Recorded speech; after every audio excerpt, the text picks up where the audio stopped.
Grand evening. Grand evening, community. It's been a minute. Welcome to Hearing Hype Man. And afternoon tea with mom, right? Yes, I had a beautiful Mother's Day dinner. And now we're having our afternoon tea. And I'm like, let's do a message for the community. And he's like, okay, Mom. There's a lot of work.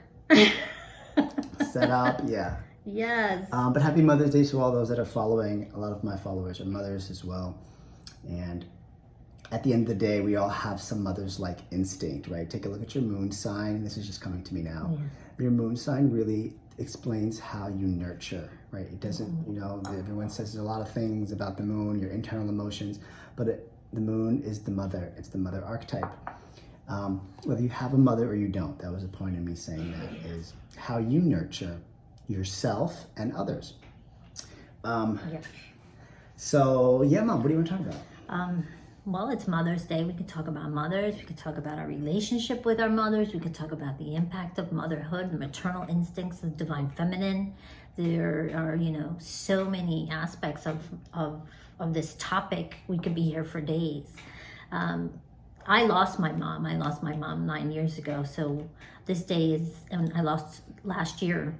9 years ago, yesterday was, so it's always close to Mother's Day. So it's always so in my face every time Mother's Day comes around. But she was an amazing woman.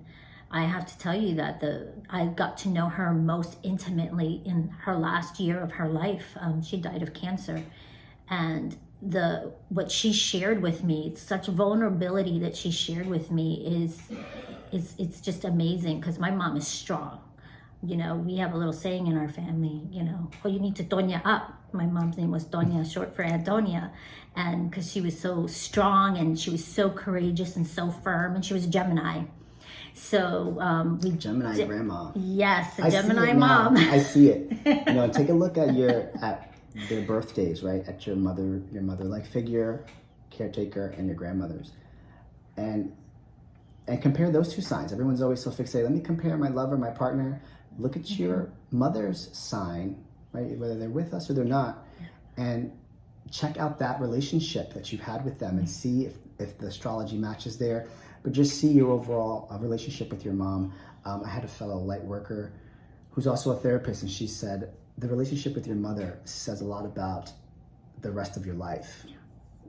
So influential.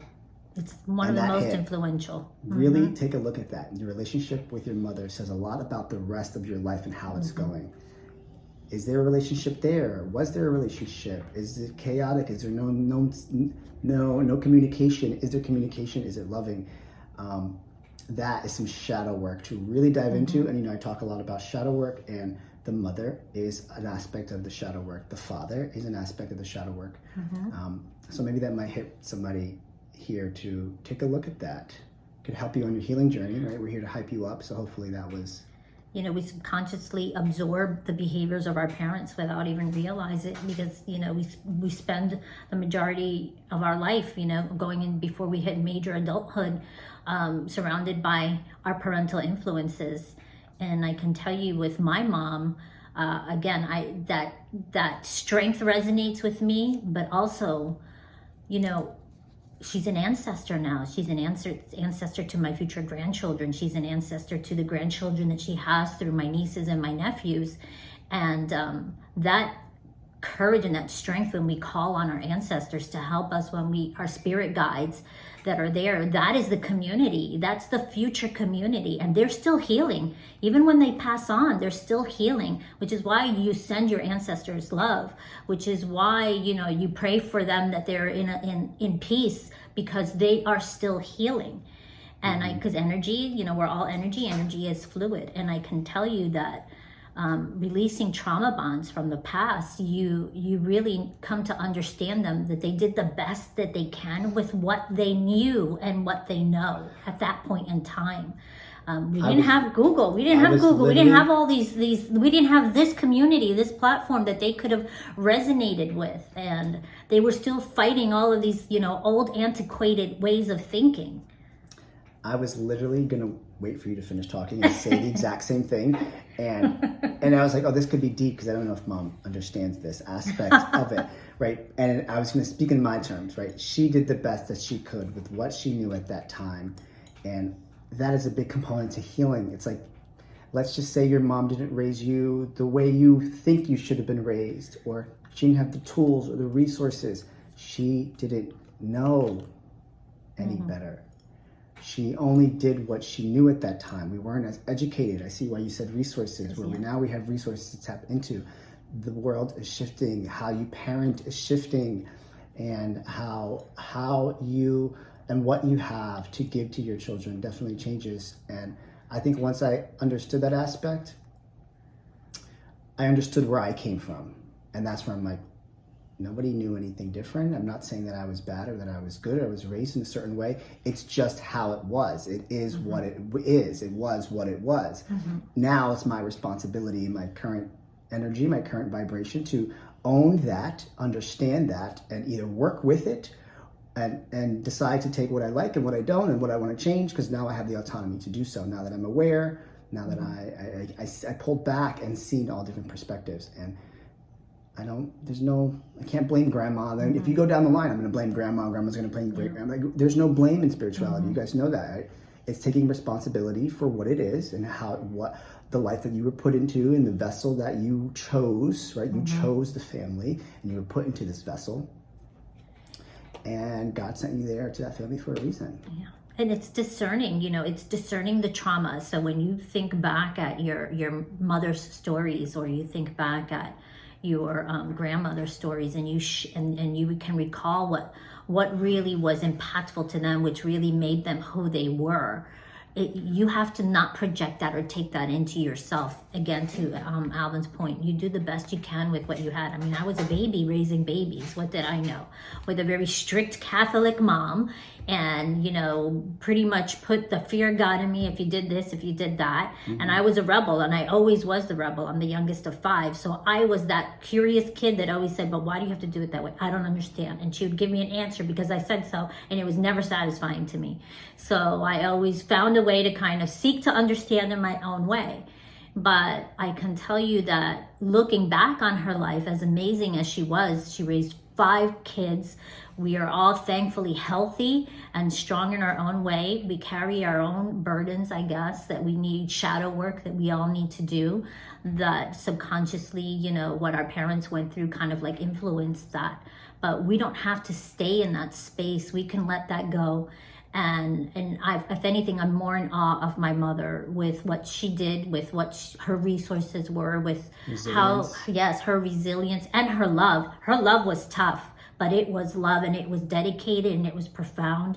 And I can honestly tell you that I wouldn't have had it any other way. Looking at it now as an adult, and we choose our tribe, right? We choose our tribe before we get here.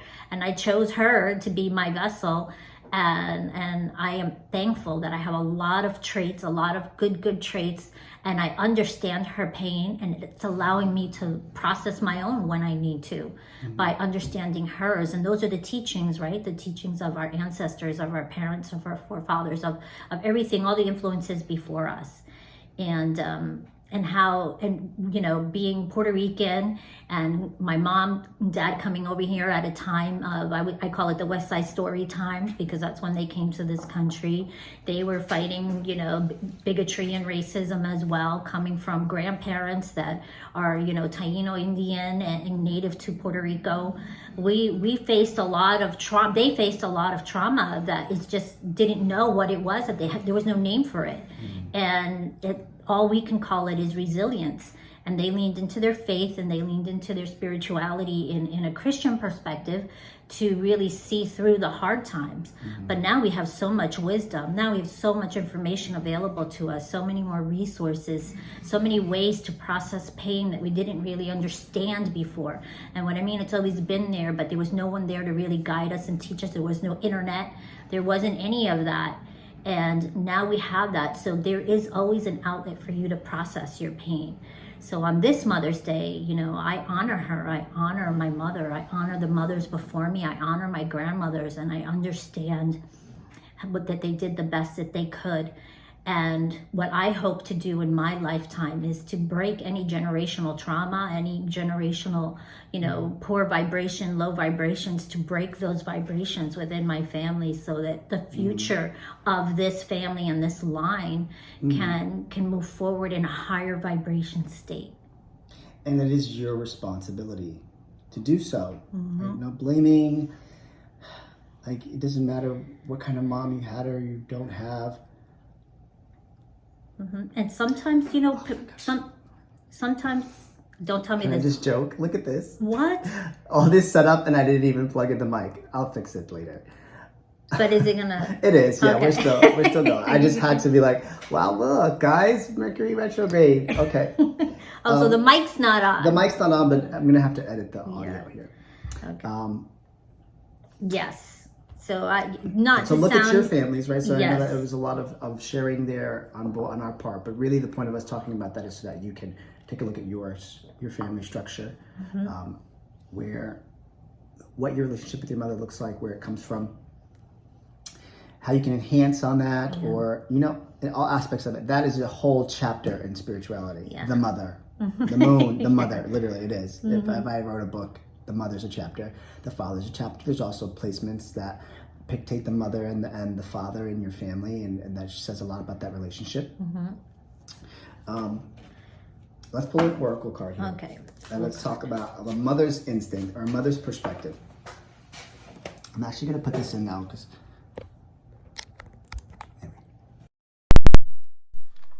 Okay. And let's get a message here, or I kind of want to pull a topic and then see what mom has to say. A mother would have to say about this, right? Oh, the home. Oh my gosh. What do you have to say about home? What do I have to say about home? Well, home is where the heart is. Home is not a physical structure. Home is not a television series. It's not what the world paints it to be. Home is what you feel in your heart. Home is who makes you feel at peace, who makes you feel at home within yourself. Where do you feel your most authentic and true self? That is home. Is it your partner? When you're with them, do they make you feel like you're home when you're not with them? Is it, your family, whether you're in the house that you grew up in or you're in a whole new place or location, wherever the people are or wherever the energy is that makes you feel whole, at peace, joy, and love, that is home.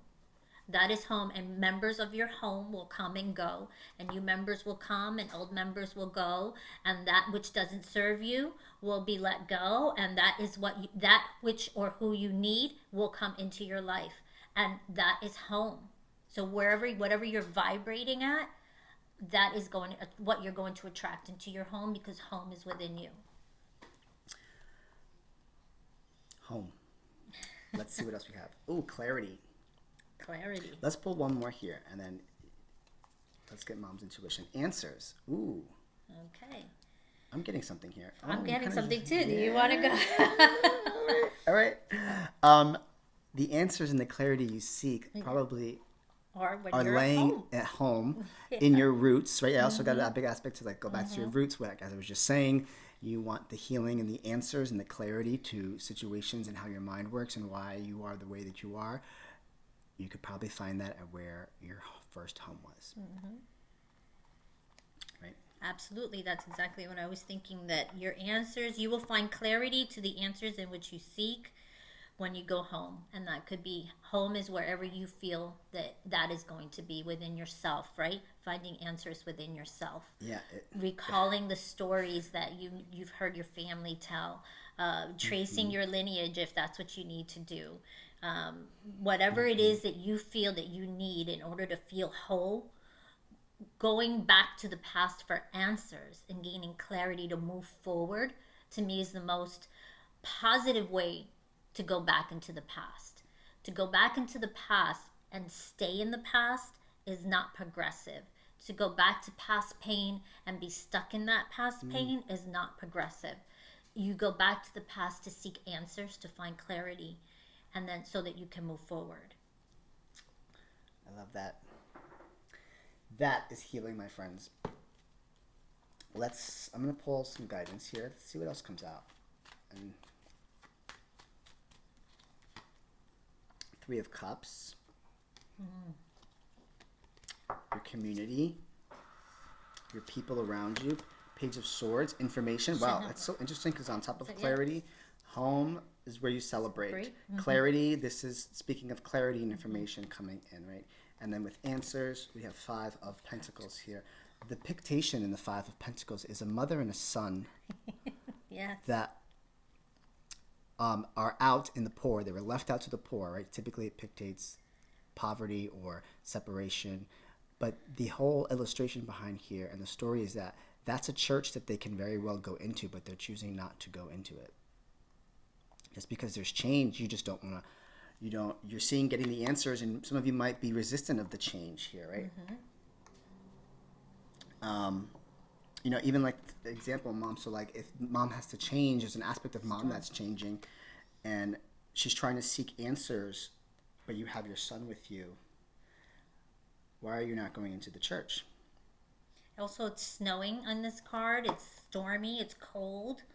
So, what are they working through? What storm are they navigating? What storm is this duo navigating through to find the answers? So when we look at the Oracle card answers and we look at this card, it's doing that shadow work that Alvin mentioned before. Where are you in that? And again, all of that is progressive so long as you have the strength to take what you need and continue to move forward. If you are not strong to handle whatever truth is going to come out of your shadow work, you may be stuck there, and you don't want to be stuck there. It should not be a loop. You should definitely find the outlet or cut the hole in that circle so that when you need to exit, you got it ready to go. I like. That's pretty cool. You want to do it? Here, we'll pull a fallback card here. Maybe something sweet. Here, I'll let you pick. Surrender. What you can't control is teaching you how to let go. My gosh, the energy cannot be more synchronistic than this, right? Absolutely. Absolutely. I love closing with the fallback deck because yes, that's beautiful. Surrender. What you can't control is teaching you how to let go. Wow. Absolutely. Let's close this off with the Hype Man card here. Thank you for that lovely share, Mom. See, this is how like family conversations, they go start in one place, they go somewhere else. I like these. I dropped that card. What? Wait till you see this card. What? Listen to Mama, she's always right. Ah. You guys saw me sitting here shuffling the entire deck. You see? You literally saw me And shuffling the Hype Man him. deck. Like you saw right now live dynamics between a mother and a son, and he was just itching because he wanted me to shut up, right? You were saying good things, and I was like, okay, different top. I was like, okay, maybe I should dice that in. Mama has a lot to say. Listen to Mama. She's always right. I haven't pulled this card in a very long time from this deck. My little Hype Man deck. There you go. Wow. You could pull one. Let me see. Let me pull one. Yeah. Okay. Wherever you want. Let me just Top shuffle to it. bottom, middle. Let me just shuffle it. I have to put my energy into it. Hold on.